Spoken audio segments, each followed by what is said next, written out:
Hello and welcome to Mothership Gear. We have Hanz back in the studio, and we are going to be talking about Jeff Beck's Blow by Blow album because I believe it was during the Les Paul Gold Top episode that it came up. Yeah. And then we had a comment, and the comment said that because I believe Hanz mentioned a Black Beauty Fretless Wonder. And the comment says that the album cover of Blow by Blow is Mr. Beck used a 54 wrap tail gold top Les Paul standard that had been routed for humbuckers and was refinished in a dark oxblood color. Yeah. All of that being said, the 54 Les Paul Custom has always been my most desired guitar. The P90 and El Nico V staple pickup are exceptional, as well as the fact that those early Les Paul custom guitars have a mahogany top instead of the maple top used on the gold top LP standards. Love the Les Paul recording. The black binding used really sets these guitars apart from your average. Oh, so this actually must have been, I think this was the Les Paul recording. So we have two Les Pauls today. Yes. Hanz, you have the Les Paul recording and the 57 gold top. I do. And we thought, well, let's talk about Blow by Blow, because that's a record that I have in my collection that I haven't really been able to dive into as much as I had wanted to. So I thought this would be the perfect opportunity to finally listen to the album, write down some thoughts and some questions for Hanz. Hanz, you said this was your favorite album. Well, I would say this record was very, very influential in my early electric guitar playing. It was. I was taking lessons at the time for the short period of time that I did take lessons. And the person was teaching me how to play modes and scales and stuff. And then as I was doing that I got introduced to this record. And then the person that introduced me to the record was a huge Jeff Beck fan as well. And so we both just started trying to learn as much off the record as we could. Oh, that's really interesting. So it was very influential in regards to me learning how to play. That's right. Like, oh, that's like a riff that every guitar player should know. There's so many on this record alone. There's conversational guitar stuff that are like, riffs that every guitar player should have in their arsenal. I love that. Yeah. So Hanz kind of has some of these riffs loaded up in your brain. And then I was texting you as I was listening to this, kind of noticing different tonal things that kind of caught my attention. Yeah. So we'll mash those two together. And if you've never watched the show, Mothership Gear, we ask our friends to bring their rarest or their most unique or their favorite piece of gear. And it's just kind of a conversation starter where we dig in and listen to it in the studio. And I'm your host. I'm Spencer Alfonso. Hanz Ives is our guest. And I like to say, Hanz, that you have the Hanz Ives guitar vault. so we've been slowly going through the vaults. And I think so far, I don't know, they're all great. We've shown off your Duesenberg Star Player TV. We've shown off your Les Paul recording, the gold top. And the 57. Yeah, and we have your JD63, the Johnny Depp one, coming up as well. That's right, we recorded that one. That one was really unique. And then you have an SG, a Gibson SG. Yeah, a very, in the same way that this is a very odd Les Paul, I have a super odd SG. Yeah, and then you have a Fender Strat. I have a Strat, yes. Yes. And I have a Tele. So, if you guys want to see more from the vault, subscribe, and there'll be lots of Hanz to come. Let's go ahead and go through a couple interesting things that we were discussing. So, obviously, this is an album cover that has a guitar on the front of it. And as the commenter said, and they said that the Jeff Beck album cover is not the 54 Les Paul. It's a 54 wrap tail gold top. So does that mean it's closer to your gold top, or is it more close to a Black Beauty Fretless Wonder? Yeah, it's closer to it'd be closer to my Les Paul. And then you were mentioning that you had heard that a lot of the album is actually a Telecaster. Yeah, Telecaster that had been Frankensteined and the single coil pickups taken out and then P90s put in. Let me look up Jeff Beck Telecaster P90, because to me, I was hearing your Les Pauls when I was hearing this record. Yeah. I was like, oh, there's that neck pickup sound, there's the bridge pickup sound, and then I got the chance to watch. There's a great interview of him. He plays a song from the album 1974 for the BBC, and then he does basically like a rig rundown with that 54 Gibson. And I wanted to just relay some of the notes I took from him talking about it. Great. So he describes it as a solid body guitar. And he says that the sound is in the wood. And then he mentions how he was like, yeah, some guys had the F hole. This one is a solid piece of wood. And then he said the neck pickup captures the mellow sound. And then the middle position is both. And he says the bridge is the harsh tone. Yeah. So I was texting you like, there's a really cool bridge pickup sound that he does a lot where it's super thin. Yeah. And I don't know if this is the same kind of thin sound that Bob Dylan mentions when he says he wanted like a thin Nashville sound for Blonde on Blonde.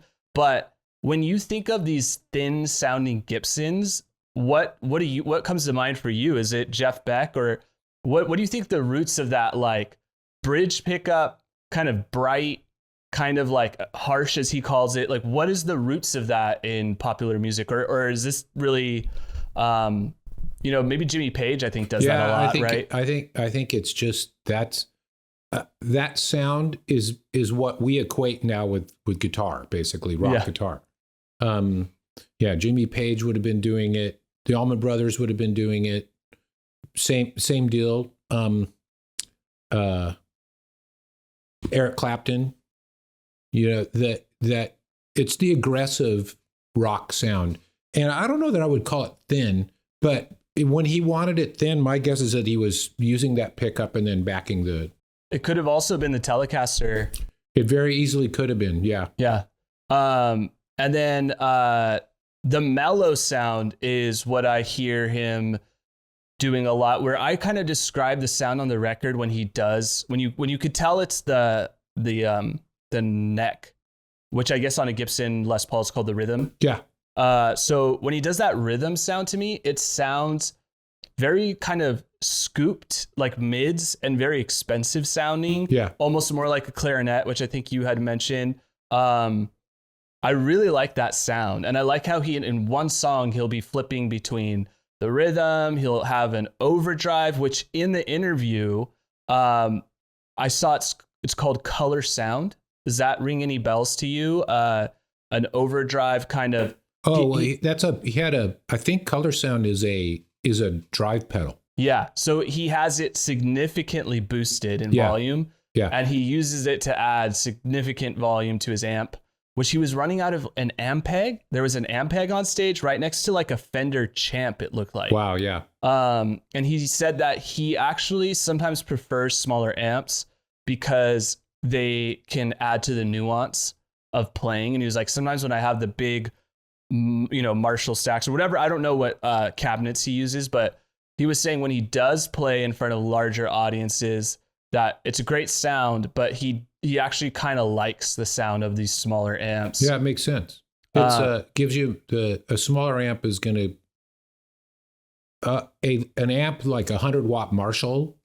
I mean, if you're barely touching it, sounds like an airplane's going off. Yeah. So a smaller amp, if you're barely touching it, it gives it's like a painter and shades of a color. It's like, well, I think I want to use just a really, really light shade here. And I don't know that a Marshall at 100 watts gives you that opportunity necessarily. Yeah. So a Marshall at 100 watts turned all the way up is pretty amazing, but.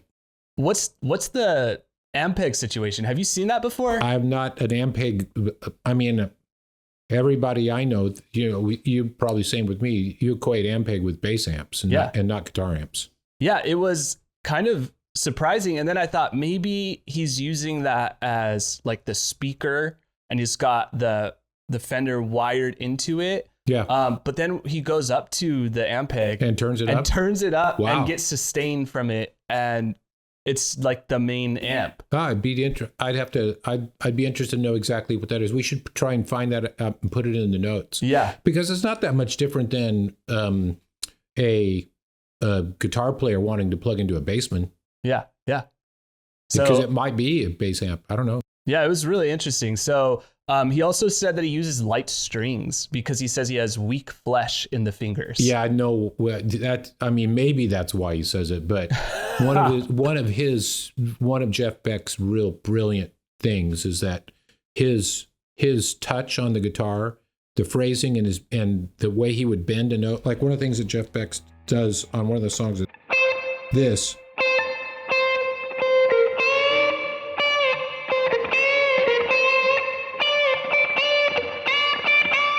Yeah. Which is not this has tens on this has tens on it right now. Yeah. Not easy. Yeah. On nines, a lot easier. So, and if that's one of your things, it helps have the that flexibility. Yeah. And then and plus he also does stuff like which that also kind of reminds me, even how he just did that, of David Gilmour. Yeah. That like that specific lick, it's like I never really made that connection that both Jeff Beck and David Gilmour kind of do that, like bend and then bend one more. Yeah. Right. Well, and both guys came from they loved blues players. Yeah. And so maybe it makes sense why they. Yeah. And then he also mentioned he, of course, has a guitar slide, which I think I heard on the album at one point. He kind of does these like washy slide moments that create like a transition, almost like a lap steel. And I think he does that on his first record as well. And then he has a Crybaby Wah, which he uses a fair amount on this album. Yeah. And it gets confusing because there's a lot of claves or claves or whatever you want to call them. Clavinet. Yeah, clavinet. And then those will be distorted or kind of driven hard.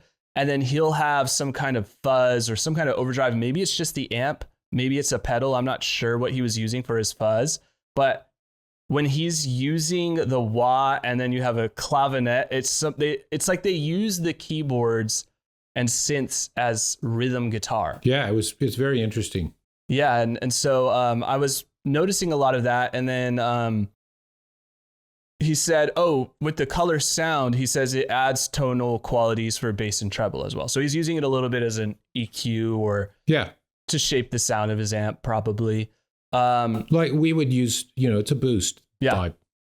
Are those, do you see those around much, color sound? I don't see them, but I know they are around, and they're probably like $3,500 pedals now. Yeah, it looked really, really cool. I'd never seen one before. And then he has the bag, which is, have you seen him put this thing on? No. Okay, so it's like it looks like a camel pack, like that you would drink, but it's got like this fur around it, and he wears it like a backpack, and that's the precursor to the vocoder kind of. Oh, wow. The thing that so Stevie Wonder had it first, like 4 years before Jeff Beck. Yeah. And then another guitar player got a hold of it and then gave it to Jeff Beck. And then Jeff Beck tried to keep it as close to him as possible because he didn't want it to spread like wildfire or have to share it. And then eventually I think they developed it into a product that became the Bon Jovi. Living on a Prayer. Yeah. So he plays that on the BBC and he plays that on the album a lot. Yeah. And he was describing how with the tube, if you squeeze too hard, it shuts down the sound. So he's like, the microphone really loud and the amp, he was running it through an amp. So I was wondering if he was running that through the Fender next to I think it's a separate amp. Okay. Because, and Peter Frampton, very famous for using that. Joe Walsh. Mm-hmm. So it's like if they were singing, they had a separate mic, and then that mic. So they'd be speaking into the mic and this thing. So it's the mic and the airflow from the tube, and then the way you move your mouth creates the oscillation. It's I think it's voodoo, actually. Well, I listened to a lot of Stevie Wonder albums from that era, and it's all over. There's a line that always like, bah, bah, bah, bah, bah, bah, and it's like with the clav. Yeah. And so I think Stevie is even on one of these songs. Well, 2 of the songs that Jeff covered on this record are Stevie Wonder. Okay. I need to listen because it's slowly all starting to connect and click in my brain. But I think the track that Stevie plays on is Thelonious, which is also the track that's a Stevie Wonder song. Okay. I texted you because that had the octave low. Yeah. What was your guess? You had told me. I think it's it might be a Tycho Brahe octaver. Okay. So it's an octave. It's like the same thing Hendrix was using. Oh, I didn't know that. Yeah. Okay. So it's not 100% sure if that's what it would be, but it'd be something like that. Yeah. Yeah. So it's a fuzz and an octave at the same time. So the track listing is You Know What I Mean, She's a Woman, Constipated Duck, Air Blower, Scatterbrain, Because We've Ended as Lovers, Thelonious, Freeway Jam, and Diamond Dust. Yeah. So let's hop into You Know What I Mean. Yeah. So this one has a funk kind of guitar. There's a lot of funk on this album.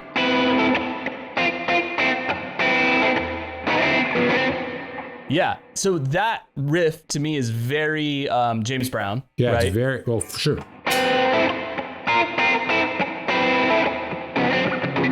Yeah, and then the band comes in and starts playing, and then he starts soloing over the top of it, and then you're like, oh, we're in for a ride. Yeah. Yeah. So what is that?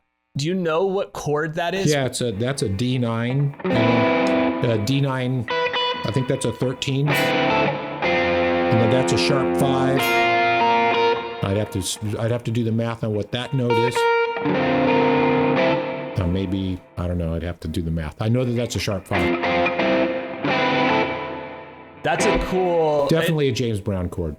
Jimmy Page does do some of that, and I've learned a lot of his voicings, but it's cool to hear it from the Jeff Beck side. And it's those, because I think of, is it Do the Crunge or the Crunge from Led Zeppelin? Which one is that one? It's the album, maybe is it Song Remains the Same as the album, I think, but they do a ton of that. So it seems like the 70s rockers at some point they wanted to do the James Brown thing, you know, and maybe also a little bit of Stevie Wonder's influence in there as well. Well, and Hendrix.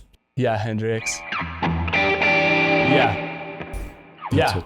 Same chord. Yeah. It's a really cool sound. And then he does a lot of these like pinch harmonics with his fingers. At the very beginning of the song, he's doing...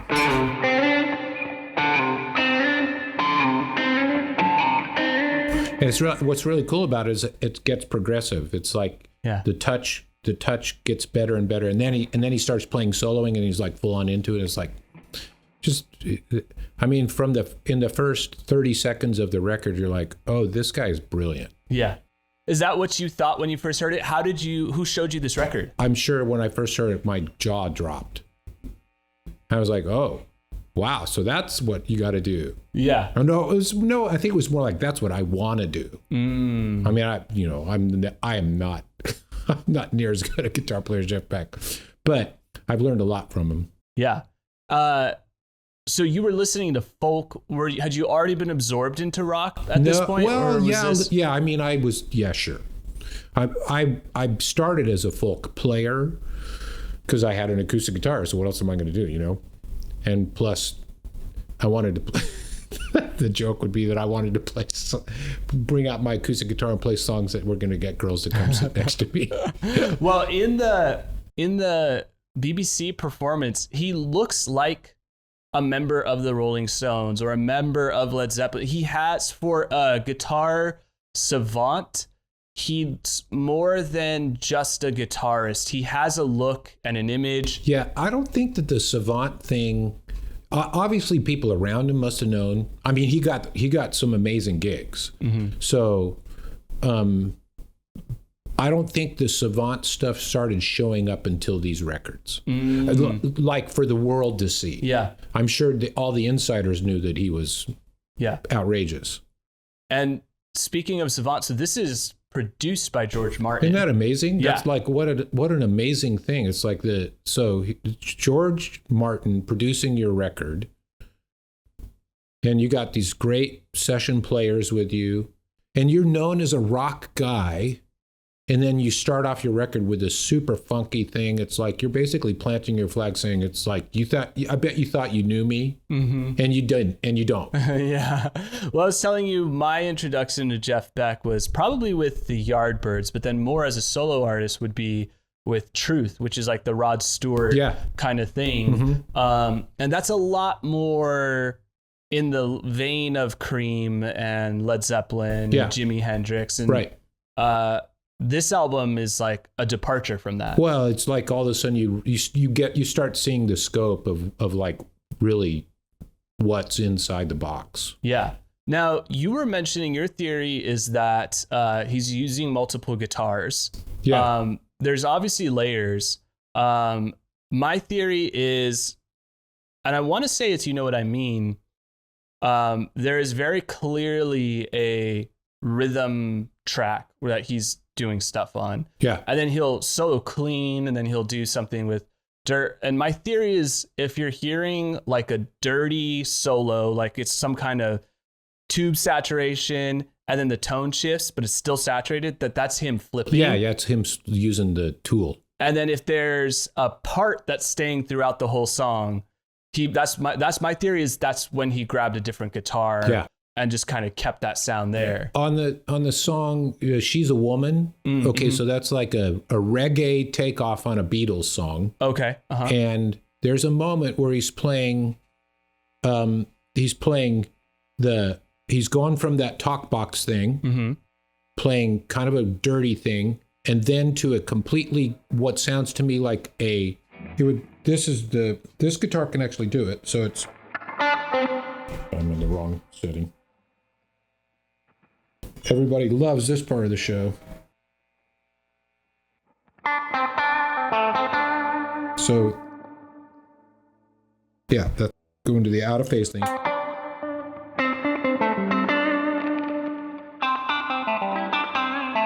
So he goes from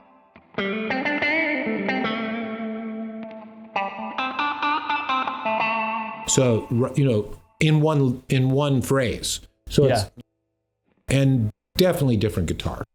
I say definitely. I mean, I think it is. Yeah. And there's so many tones in one song. He's clearly a fan of tinkering with guitars and with pickups and pedals. Yeah. He's also a car geek, so he's like into tweaking and making hot rod cars. So he's a tinkerer. Yeah. And then let me see if I had anything else on that track specifically. A lot of counter melodies, it's like he's having a conversation with himself. Yeah. With like he'll play a line and then he'll respond with the line, and lots of like interaction between the way that he's arranging the song. Yeah. The opening line is.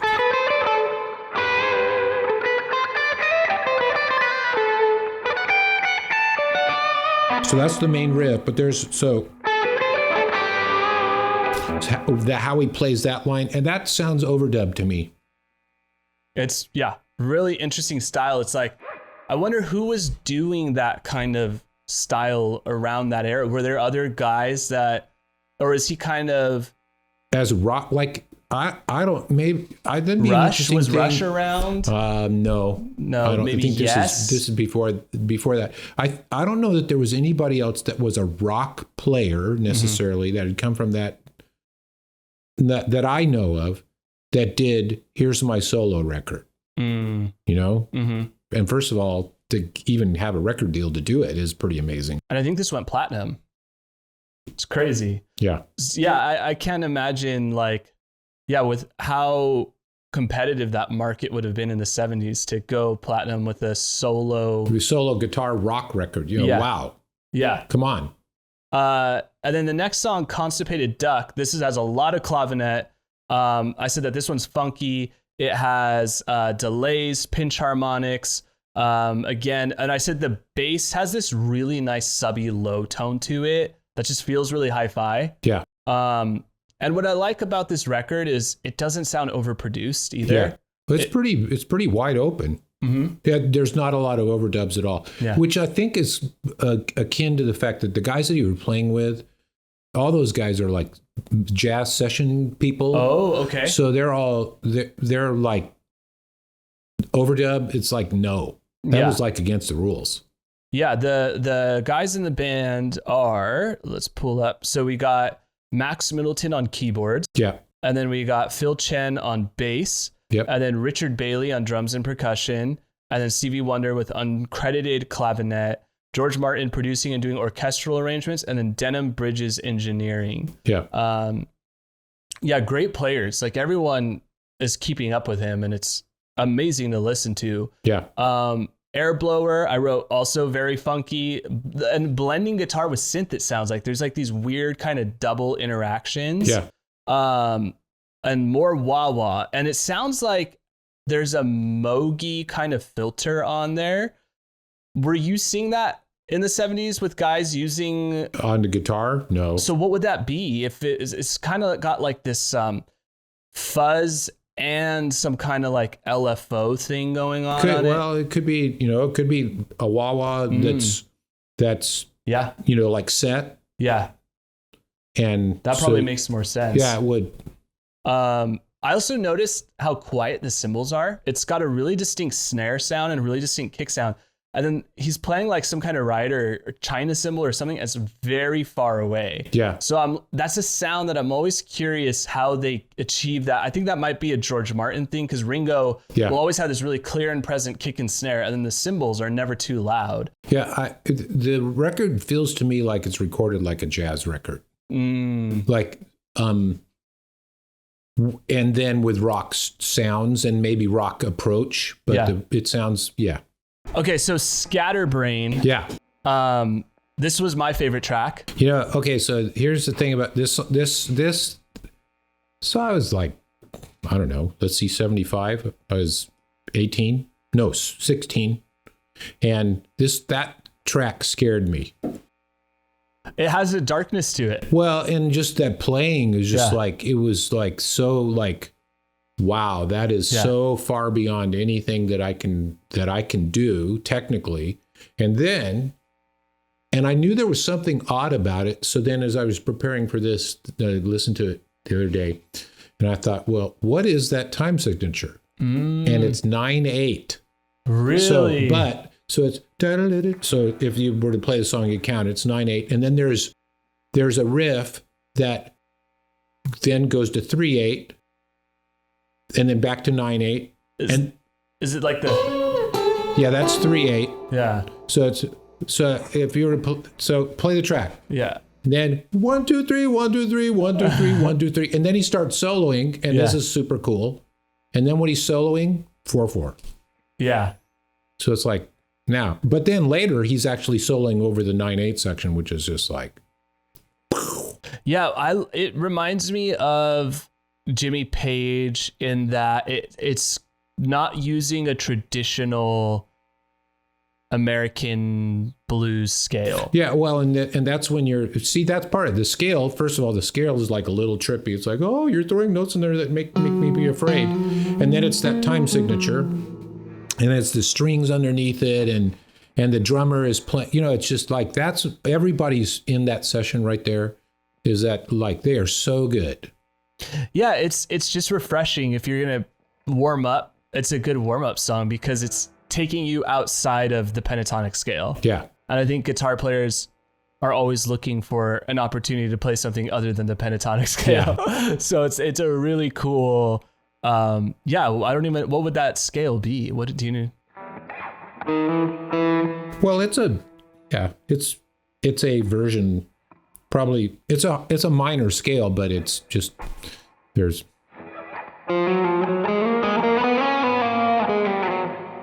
probably an enharmonic minor scale. Somebody in the comments will let us know.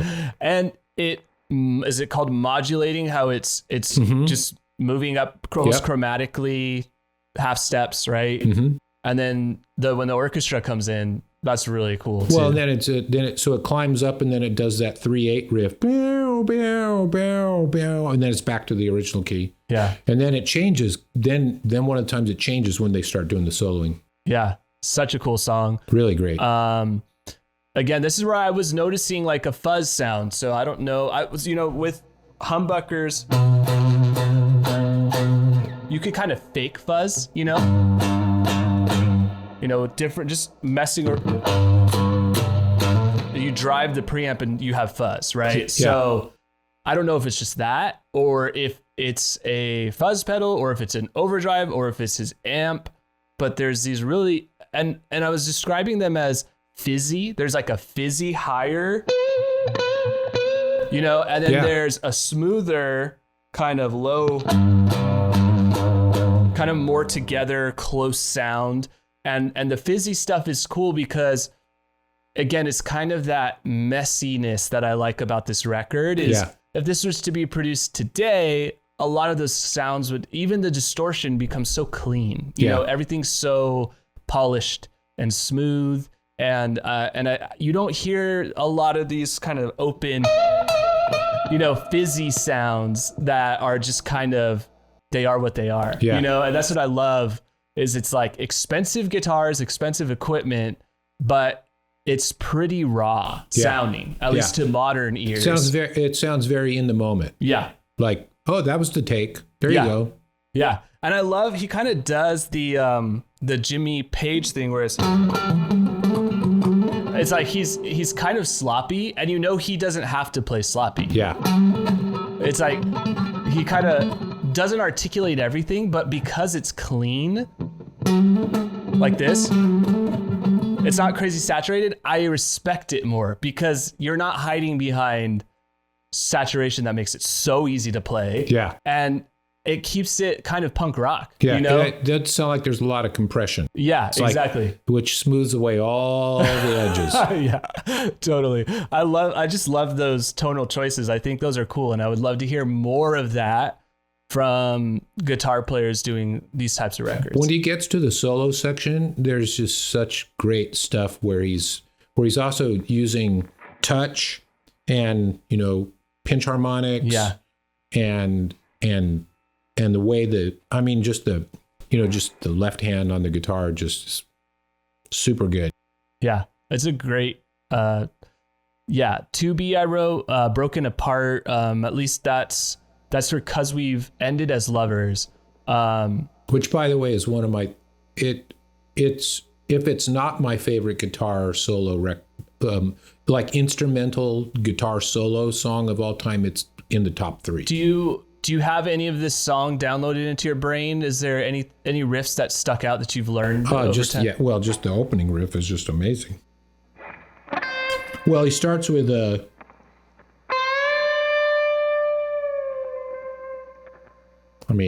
wow, okay, you got me already.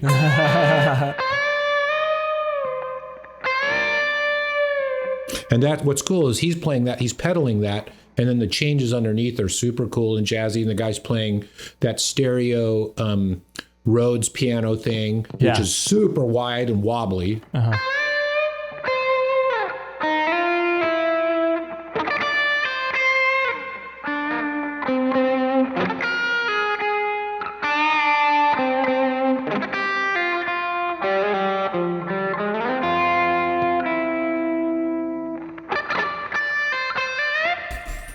Yeah.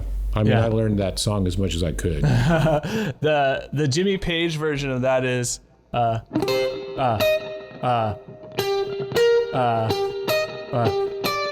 my gosh, what is it?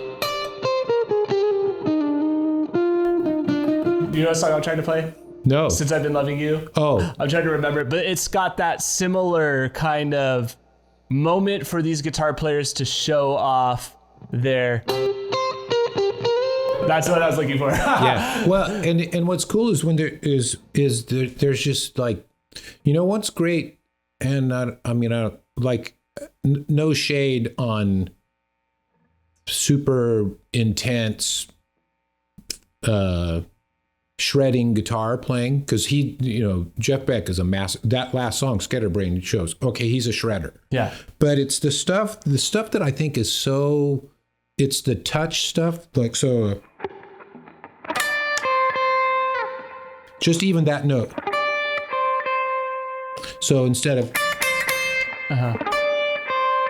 yeah.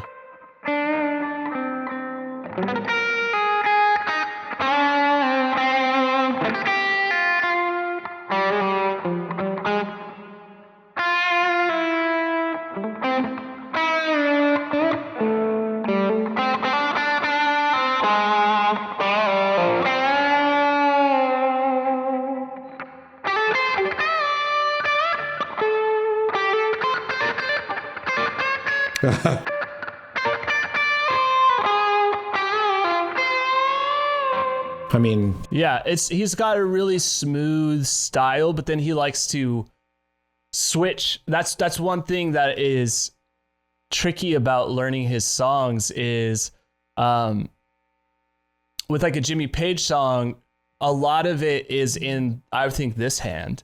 But with the Jeff Beck, I've noticed so much of this. Of course, he's doing all this crazy technique with his right hand. Yeah, but yeah, when you're learning by ear, you're gonna first try to tackle the neck stuff, and that is so much more fluid for a Jeff Beck song. Whereas a Jimmy Page song, you could like you could get away without staring at the neck. But if I was learning a Jeff Beck song, it's like the phrases are so spaced out and so just beautiful. He's the vocal. I think that's the difference. That's just very expressive. And so, one of the things I talk to people that when they're first learning how to play guitar. Okay, so you have to know this in order to make a chord. So you have to know the neck. You know how to do that. Okay, great. So then the next thing is learning how to do this and to play in time. And to play the right strings, like if it's a D chord, don't play that string because that's not in the chord. Yeah. Which that stuff annoys me. And I'll get over it. Pray for me. But it's then the next step is when you put both of those things together. And that's what guys will say is that's phrasing, that's feel. And, there's many, many modern guitar players that totally have that.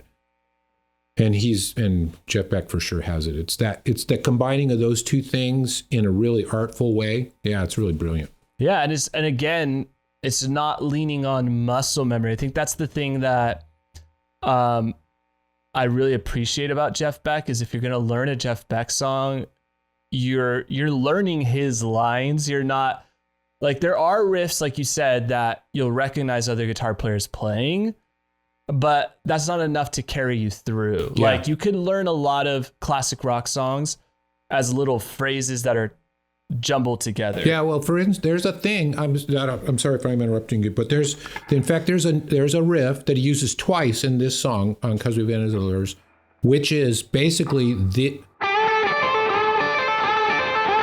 which is sped up and played for a long time, is the solo to what is that famous Lynyrd Skynyrd song? Freebird? Freebird. And I'm murdering it, so please forgive me, but he uses that. And he does it twice in the song, and when he does it, he's just like reminding everybody, it's like, oh, by the way, I started as a blues guy.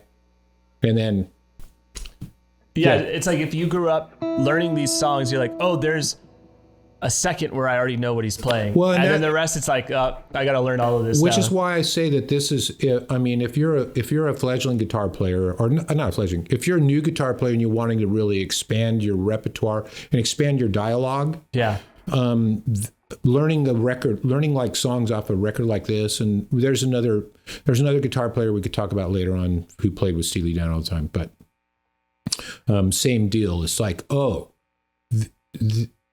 if you don't know this stuff, then people will never necessarily, because like these riffs are now they're in the lexicon, and when we listen to guitar records, if they don't have those riffs, well, first of all, that may be really cool, but it's also like, well, you're not really playing guitar, are you? It's like Tom Petty and like all those guys are playing those riffs, and there's a reason why, because they sound really cool. Totally. So learn the riffs. Yeah. And then use them. Yeah, and then you can figure out kind of how you differentiate yourself, because you're able to speak the same language as everyone else, and then it's and then you make it your own. Yeah, exactly. Yeah. So then we have Thelonious, which this is the really cool fuzz octave low voice box, and a Stevie Wonder song, which, by the way, "'Cause We've Been as Lovers" is a Stevie Wonder song too. Awesome. Yeah, definitely recommend. I always get there's like 3 or 4 albums that Stevie Wonder did in that era. All of them are great. But then you have Freeway Jam. Yeah, which is like the pop, like the. It's funny. I'm sure this wasn't the discussion, but I feel a little bit like when that song shows up, it's kind of like the A&R guy is like, I gotta have a single. Yeah, it feels like that, you know. It has. I wrote down that it has like these really cool doubled guitars with slapback. Yeah, and he doesn't do a lot of doubling on this album, and so I thought, okay, he wants that to be a little hookier. That's a great point. It's a lot like, well, you know, that's why it feels like it was recorded like, well, let's make a single because it has that stuff that people would do if you're tracking a lead vocal on a chorus. Well, let's double that and give it some zing, and that song has that stuff. And then I just wrote creates a cool theme sound for the riff. It's like it elevates the riff to where your eye catches it a little bit more.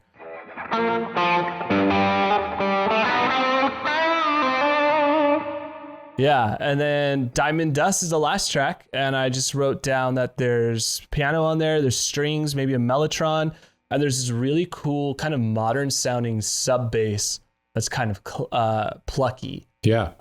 So who knows what that was back then? Yeah, some kind of Moog, I guess, maybe, but that feels to me like it's a George Martin feature as much as it is Jeff Beck feature. Right. Yeah. So that's Blow by Blow.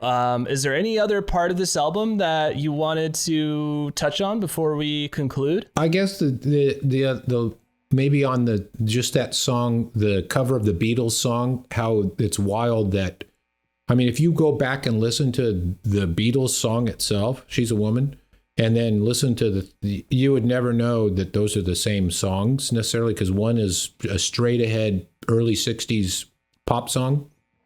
And then he did it as a reggae song. Yeah. Super cool. Yeah. And great bass playing throughout the whole album. Yeah. There's not a lot of bass overdrive, which is really interesting. Again, it's that clean kind of 70s. It sounds like a lot of it's hitting the board really clean, in the console. I don't know what console they're using. I'm imagining it's a British console, but it has this really kind of both hi-fi and analog sound to it that just reminds me of like Elton John and Pink Floyd records of that same era, even some David Bowie kind of era records. It's a really unique sound. Mm-hmm. And I don't think records sound like this as much anymore because of the lack of compression. And I also heard that the SSL, I think this might have been a Rick Beato thing, that when they introduced the SSL console, people started to realize they could get the radio sound. Yeah. And some engineers hated that. They're like, no, I don't want it to sound like the radio. I would guess this is a non-radio sounding record. And then others are like, oh, I love the compression. And compression. Oh, it was the Steely Dan engineer. He was saying how compression became more and more popular as the 8 tracks came out, and isolation and all of those things. And there is a lot of isolation on this record, but I don't feel like it's over compressed. It's got a really interesting sound. Yeah. Speaking of Steely Dan, maybe that would be an episode to come. Yeah. The guitars of Steely Dan. That'd be rad. There's some amazing guitars. Totally. Well, thank you guys for tuning in to our discussion on Blow by Blow. Hey, I would just say to our listeners, our viewers, as the case may be, I'm going to go and try and learn how to play Scatterbrain. Yeah, love that. I'm not afraid anymore. That's it. It's a great riff. That's just like your brain is trying to figure out it the moment you hear it. You're like, whoa. 9/8. Come on. Yeah, totally. So I can barely count to 4. Yeah. Tell us what your favorite riff is from this album. And we will see you guys all next time. Bye.